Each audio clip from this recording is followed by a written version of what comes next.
তুমি আমার আগের জীবনের অবিরাম হৃদস্পন্দন, আর পরের জীবনে বুকে লুকানো এক অচেনা চিহ্ন। শেষটা না জেনেই যদি শুরুটা এত গভীর হয়, তবে বলো কি করে তোমাকে ভুলে যায়। শুভ সকাল।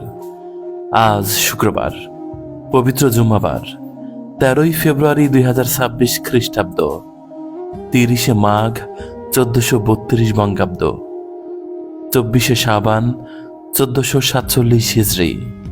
আজ বছরের 44তম দিন। ঋতু পরিক্রমায় এখন চলছে শীতকাল। 13ই ফেব্রুয়ারি কণ্ঠশিল্পী নীলুফার ইয়াসমিনের শুভ জন্মদিন। শুভ হোক সারাদিন।